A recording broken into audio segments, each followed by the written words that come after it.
नमस्कार दोस्तों, मैं हूं सुरजीत श्यामल। आप देख रहे हैं workervoice.in। दोस्तों, आप में से जो लोग भी सरकारी कर्मचारी हैं, देश के किसी भी कोने में काम करते हैं, उन सभी लोगों को 8वें वेतन आयोग के गठन का बेसब्री से इंतजार होगा।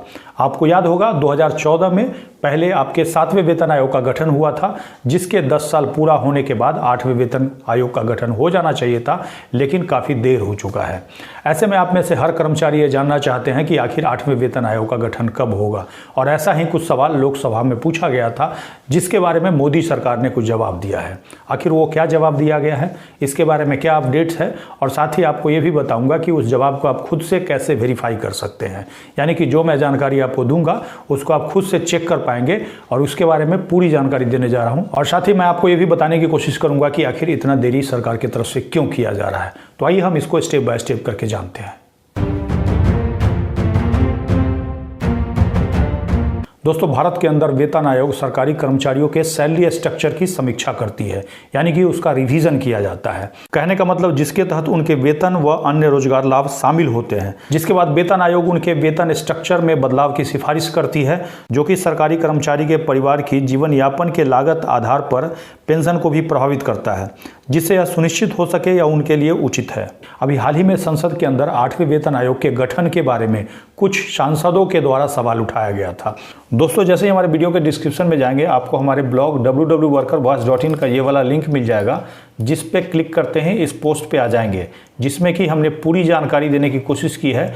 अब जैसा कि हमने बताया था कि पार्लियामेंट के अंदर सरकार की तरफ से क्या जवाब दिया गया है, इसको खुद से आप चेक कर सकते हैं। इसके लिए पोस्ट के लास्ट में आएंगे तो यहाँ पे पार्लियामेंट क्वेश्चन हाइपरलिंक मिल जाएगा, इसको क्लिक करेंगे, वैसे ही PDF इस तरह से आपको मोबाइल या आपके लैपटॉप में दिखेगा। यहाँ पे देख सकते हैं कि 9 दिसंबर 2024 को 2186 लिखित प्रश्न संख्या है, जिसमें कि श्री जयप्रकाश, श्री आनंद भदौरिया और श्री VK विथलिंगम ने वित्त मंत्री से सवाल पूछा है आपके 8वें वेतन आयोग को लेकर के, जिसमें कि आपको देख सकते हैं पहला जो सवाल है क्या केंद्र सरकार के कर्मचारियों के लिए 8वें केंद्रीय वेतन आयोग का गठन फरवरी 2013 में किया गया था। हालांकि थोड़ा सा ये गलत सवाल है, इसका सरकार ने क्या जवाब दिया आगे देखेंगे।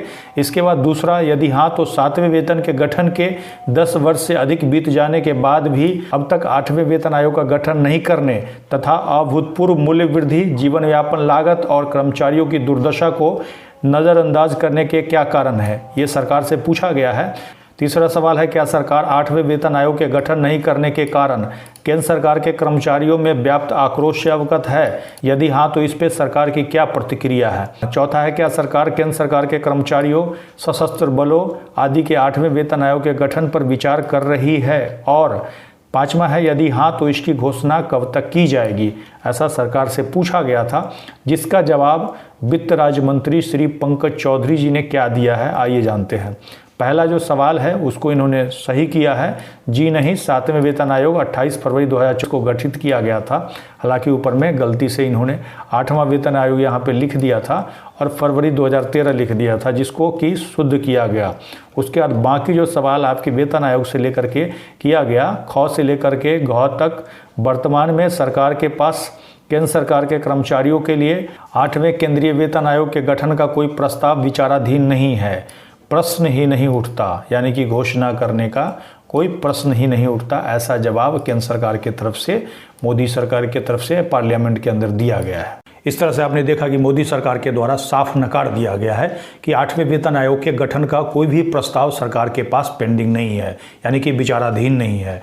कहने का मतलब इसकी घोषणा तो दूर की बात है, और इसी के बारे में इन्होंने कहा कि इसका सवाल ही नहीं उठता है, यानी कि घोषणा कब करेंगे ये पूछा गया था और उसी पर यह जवाब दिया गया। अब ऐसे में सवाल ये उठता है कि अभी केंद्र सरकार के द्वारा फरवरी 2025 में जो बजट की घोषणा की जानी है, क्या वित्त मंत्री सीतारमन जी इसमें आपके 8वें वेतन आयोग के गठन का घोषणा करेंगी या नहीं करेंगी? हालांकि बहुत सारे न्यूज़ चैनल में, अलग अलग न्यूज़ पोर्टल पे आपने ये सुना होगा कि इस तरह का विचार चल रहा है।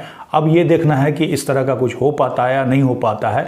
इसके बारे में मेरी राय अगर पूछिएगा तो मैं तो यही कहूँगा कि जिस तरह से केंद्र सरकार के द्वारा कोविड के समय आप सभी लोगों का 2 DA फ्रीज किया गया था, और सरकार के द्वारा बार बार समय बढ़ाया गया और बाद में आपको नहीं दिया गया। इसके पीछे सबसे बड़ा कारण यही है कि सरकारी कर्मचारियों का जो स्ट्रेंथ है पूरे देश के अंदर कम हो गया है। हर जगह सरकारी विभागों में कॉन्ट्रैक्ट पे कर्मचारी रखे गए हैं, एफटीसी कर्मचारी भर दिए गए हैं। कहने का मतलब सरकार को ये पता चल गया है कि सरकारी कर्मचारी चाह करके भी अगर हड़ताल भी करते हैं तो हमें कुछ फ़र्क नहीं पड़ना है। और ये सोचिए कि जिस सरकार ने पूरे देश के अंदर लॉकडाउन कर दिया था, पूरे देश की अर्थव्यवस्था चरमरा गई थी, ऐसे सरकार को बिना कॉन्ट्रैक्ट कर्मचारी, कैजुअल कर्मचारी या डेली वेजर कर्मचारी को अपने साथ लिए हड़ताल की भी धमकी देंगे तो उनको कोई फ़र्क नहीं पड़ना है। क्या ये बात मैं सही कह रहा हूँ? एक बार आप कमेंट्स लिख करके ज़रूर बताइएगा और साथ ही ये भी लिखिएगा कि कौन से स्टेट से, कौन से डिस्ट्रिक्ट से हमारे वीडियो को देख रहे हैं और कौन से विभाग के अंदर आप काम कर रहे हैं और आपको क्या लगता है। दोस्तों, इसके साथ ही मैं विदा लेता हूँ। जल्द ही एक नई जानकारी के साथ मिलते हैं। अगर आप हमें फेसबुक पे देख रहे हैं तो पेज को लाइक करेंगे, यूट्यूब पे देख रहे हैं तो चैनल को सब्सक्राइब करेंगे, वीडियो को अधिक से अधिक शेयर करेंगे ताकि अधिक से अधिक साथियों तक ये जानकारी पहुँच पाए। इसके साथ ही विदा लेता हूँ। जल्दी एक नई जानकारी के साथ मिलते हैं। धन्यवाद।